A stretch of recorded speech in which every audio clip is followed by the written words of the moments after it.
Cara, comunidade, estamos acompanhando a liturgia de Quaresma, sendo convidados pela igreja a uma conversão particular, especial, e que nós possamos alcançar a graça, sim, nessa Quaresma deste ano, de dar um passo avante na nossa conversão para celebrar de uma forma mais digna a Páscoa do Senhor. Dentro da liturgia de Páscoa, hoje nós estamos dentro dessa leitura do livro do Êxodo, que é uma leitura muito especial, que é a vocação de Moisés, o chamado de Moisés e também a revelação do nome de Deus. Moisés aqui se aproxima dessa sarça ardente e Deus fala através do anjo para Moisés.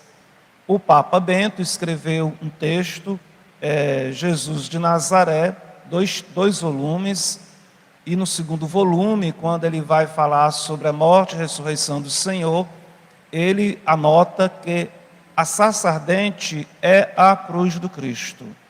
Na cruz do Cristo, Deus nos fala e precisamos ouvir a sua voz.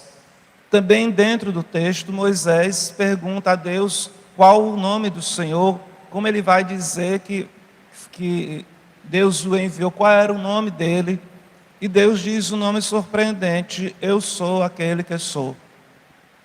Esse nome de Deus é em hebraico Yahvé, eu sou. E o povo judeu não dizia o nome de Deus em vão. Nas Escrituras, quando chegava esse nome de Deus, que era Yahvé, eles pronunciavam Senhor, Adonai, que também é outra palavra em hebraico. Só que no alfabeto hebraico, as consoantes seguem uma linha. Depois as vogais foram colocadas abaixo das consoantes. Quando se chegava no texto Yahvé, o nome Yahvé, as consoantes em cima eram da palavra Yahvé, e as vogais embaixo foram colocadas de Adonai, para quem fosse ler o texto se lembrar que não era para dizer o nome de Deus, era para dizer o nome Adonai, Senhor. O pessoal das Testemunhas de Jeová não sabia dessa regra. Quando foram traduzir a Bíblia, misturaram as consoantes em cima de Javé com as vogais embaixo de Adonai e deu esse nome horroroso, Jeová, que não existe na Bíblia.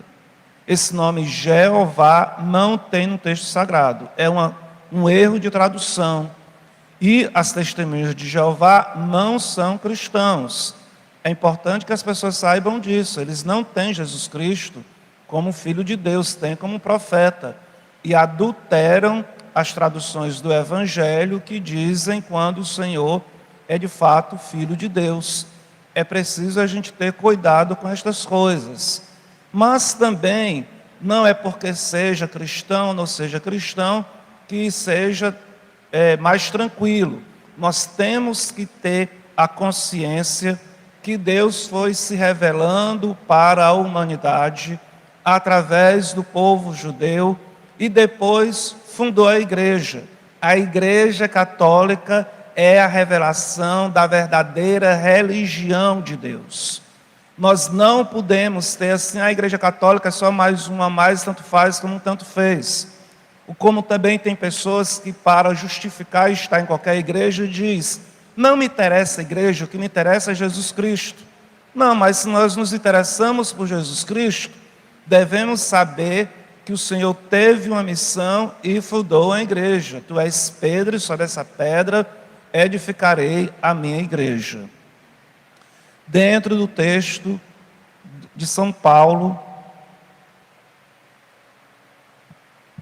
aos Coríntios, nós temos diversas afirmações de São Paulo, mas ele tem aquela recomendação final: quem julga estar de pé, tome cuidado para não cair. Esta é uma exortação que todos nós devemos ter atenção, e na nossa caminhada de conversão precisamos sim zelar pela nossa vida cristã, para que também não venhamos a cair como infelizmente aconteceram com outros irmãos. Hoje, dentro do texto do Santo Evangelho, nós temos esta narrativa que fala sobre Pilatos, que mandou matar um grupo de galileus, e depois também nosso Senhor fala sobre esse acidente da torre de Siloé, que parece ser algo muito obscuro.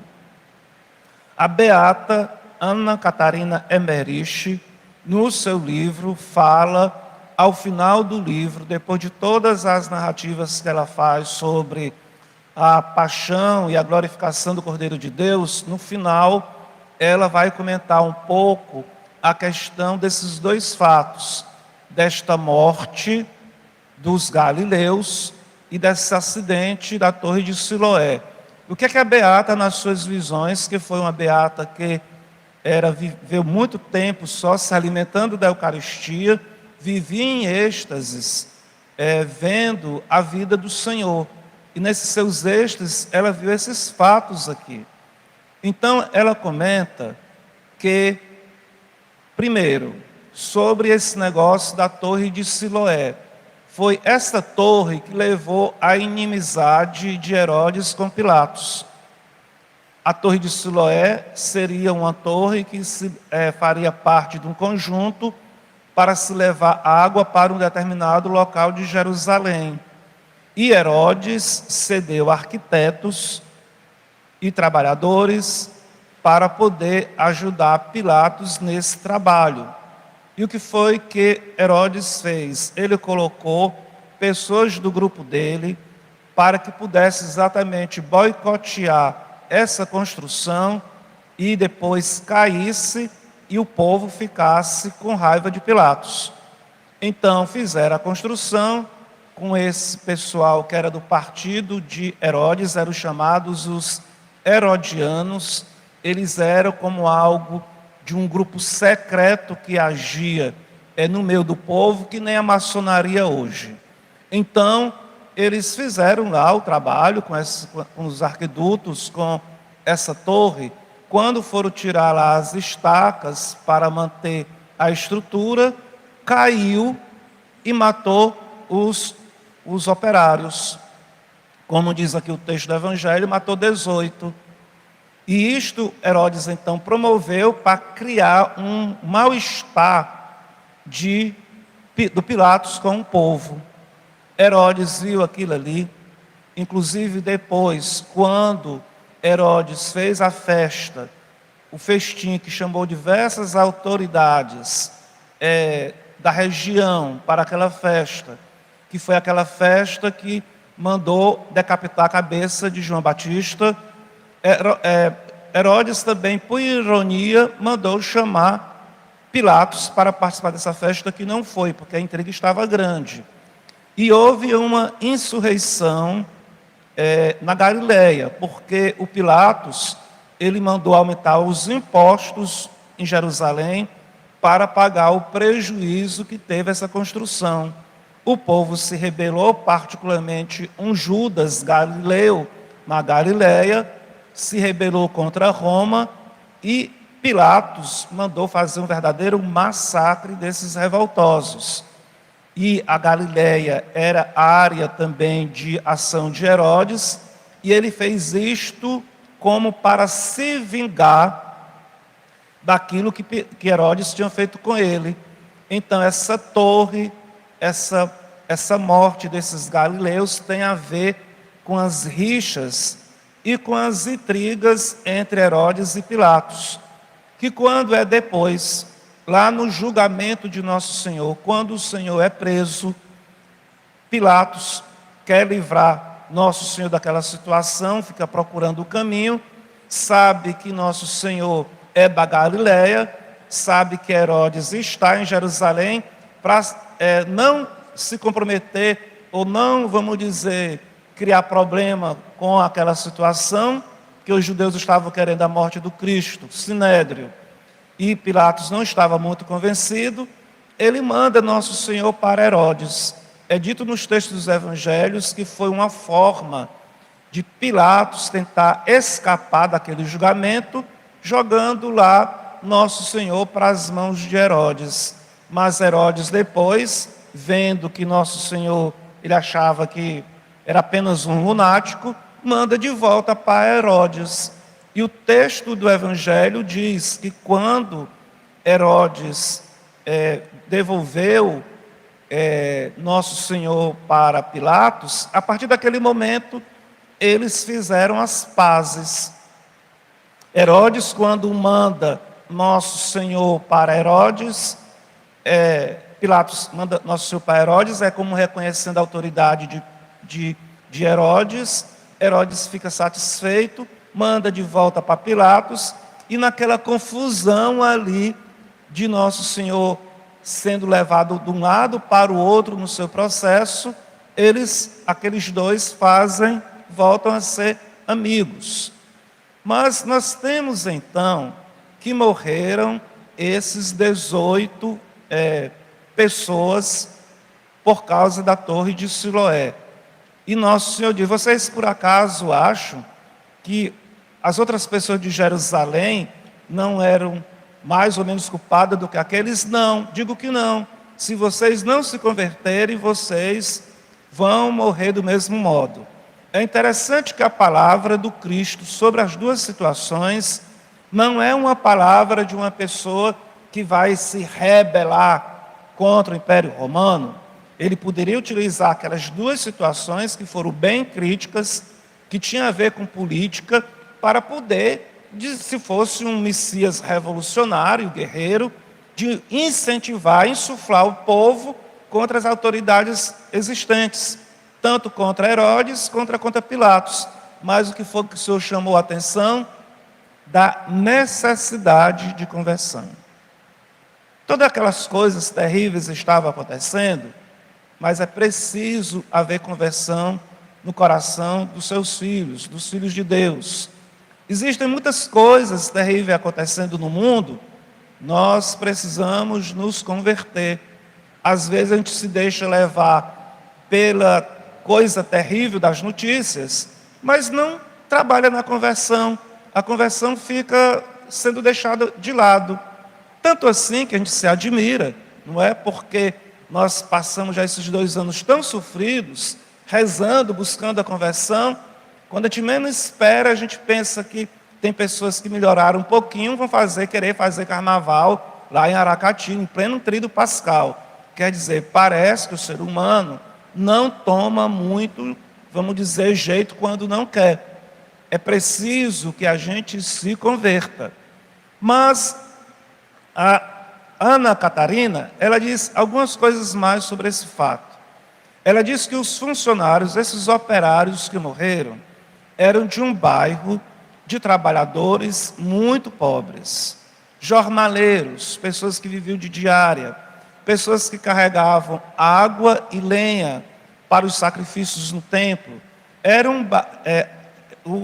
Esses operários que morreram dessa torre eram do bairro Ofel.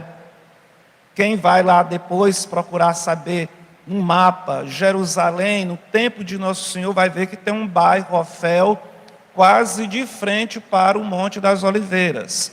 Então ela diz também que ela viu Nosso Senhor, quando esse acidente aconteceu, Nosso Senhor indo até o bairro Ofel e curando diversas pessoas que ficaram doentes e acidentadas com esse problema que teve dessa torre de Siloé. Nosso Senhor então foi naquele local e agiu e curou e ajudou muitas pessoas que estavam lá sofrendo com esse problema. E o bairro de Ofel tinha grande gratidão ao Senhor, tanto por essa ação dele, como por outras coisas.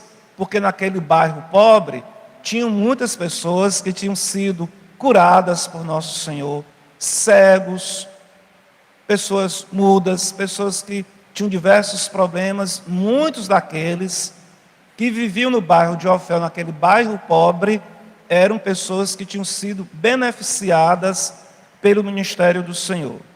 Então, quando o Senhor está lá no Getsêmani, é uma quinta-feira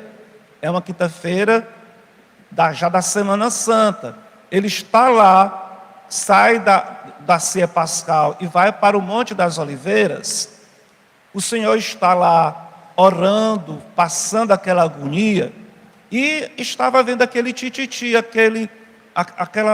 aquela conversa que talvez pudessem prender o Senhor naquela noite. Eles tinham quase certeza, os judeus, que nosso Senhor não seria preso, porque havia uma tradição jurídica dos judeus que não se podia prender uma pessoa antes da Páscoa, que não se podia prender uma pessoa à noite, a pessoa só poderia ser presa ou julgada depois do primeiro sacrifício e antes do primeiro sacrifício e antes do último sacrifício.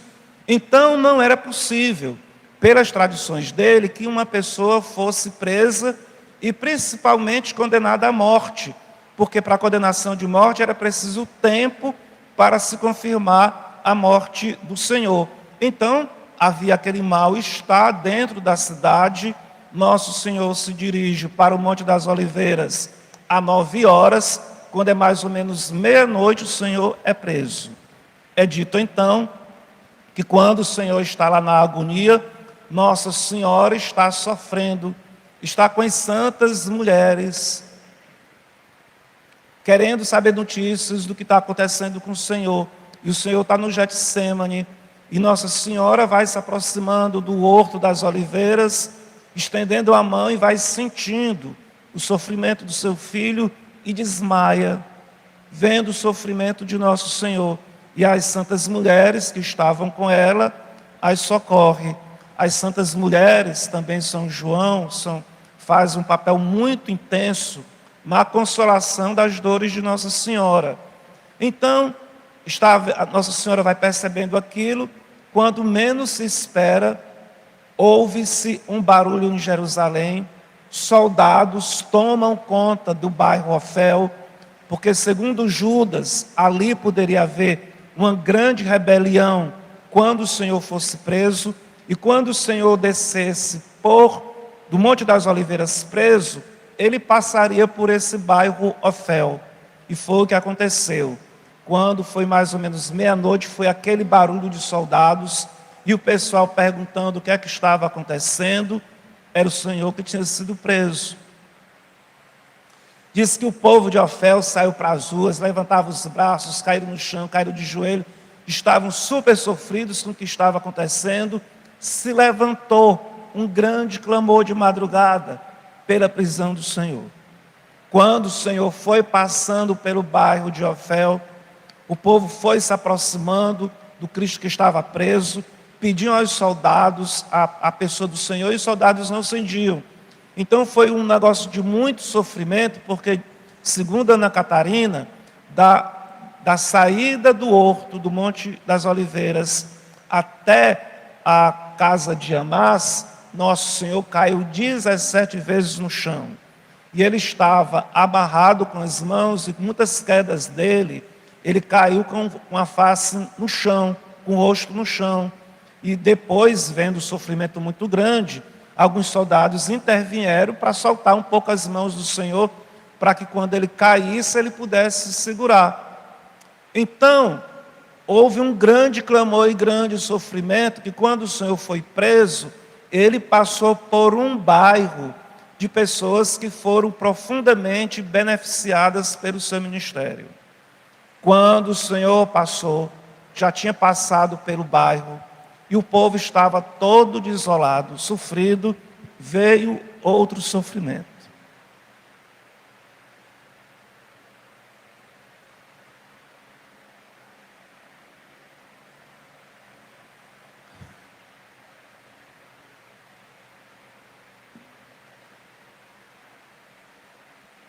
Um instante.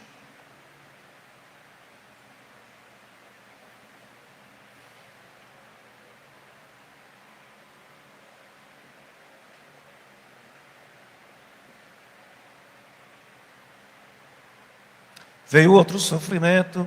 Nossa Senhora vinha passando pelo bairro do Ofel para ir ao encontro do seu filho com as santas mulheres.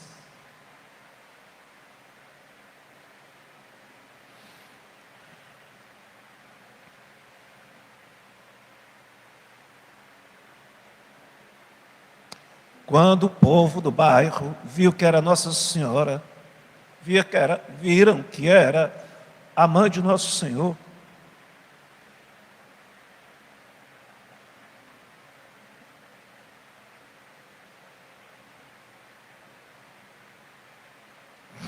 foi outro grande sofrimento. O povo reconheceu Nossa Senhora e todo mundo foi para cima de Nossa Senhora, ficaram em roda em volta de Nossa Senhora e quase que levavam Nossa Senhora sobre os braços, sobre a multidão. Nossa Senhora muda de sofrimento.